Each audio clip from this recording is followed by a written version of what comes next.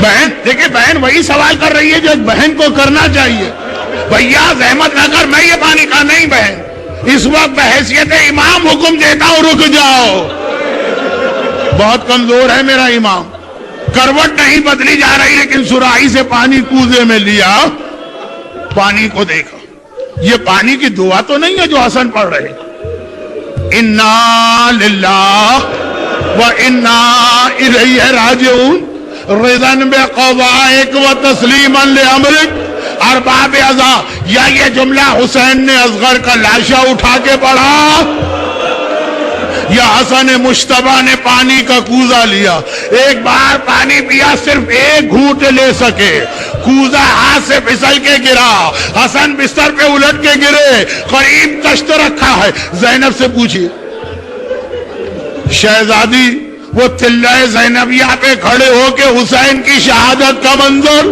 اور آج روضہ رسول کے قریب بیت حسن کا یہ منظر، کلیجہ ٹکڑے ٹکڑے آ رہا ہے، حسن مجتبیٰ کا کلیجہ نہیں بھائی کا کلیجہ بہن کے سامنے کٹ کے گر رہا، بھائی کا کلیجہ بہن کے سامنے کٹ کے گر رہا۔ عجیب زندگی ہے زینب کی، کبھی یہ منظر دیکھا میری آنکھوں کے سامنے بھیا کا کلیجہ، اور کبھی وہ منظر دیکھا حسین کے سینے پہ شمر سوار ہے اور خنجر چلا رہا، گھبرا گئی زینب۔ حسن اور حسین اور زینب نے آقا حسن کو لٹایا، اور ایک مرتبہ حسن نے کہا زینب بہن ام فروہ کو بلا کے لے آنا، ام فروہ آتی ہے، عجیب منظر دیکھا، پائنتی گھڑی ہے مگر اکیلے تو نہیں آئی نا، 13 مہینے کا قاسم ماں کی گود میں ہے۔ حسن نے کہا فروہ ایک وصیت کر رہا ہوں، یہ تعویذ لے لو میرے قاسم کے بازو میں باندھ دو، جب میرا قاسم کسی بڑی مصیبت میں پھنسے تو یہ تعویذ کھول کے دیکھ لینا۔ حسن دنیا سے جا رہا ہے مگر ابھی بھی کربلا یاد آ رہی ہے، ہائے کربلا جہاں میرا حسین اکیلا رہ جائے۔ ام فروہ کو تعویذ تو دیا، اور بے اختیار کا السلام علیکہ یا جدہ، السلام علیکہ یا بتا، السلام علیکہ یا امی، نانا سلام، بابا سلام، اماں سلام۔ زینب گھبرا گئی، بھیا خیریت تو ہے، یہ کسے سلام کر رہا؟ کہا نہیں دیکھتی یہ میرے سامنے نانا رسول خدا کھڑے ہیں، یہ بابا علی مرتضیٰ کھڑے ہیں، یہ میری ماں فاطمہ گود پھیلائے کھڑی ہے، اور کہہ رہے ہیں حسن بیٹا ہمارے پاس آنے کی تیاری کر۔ بہت مختصر جملے، جنازہ چلا تو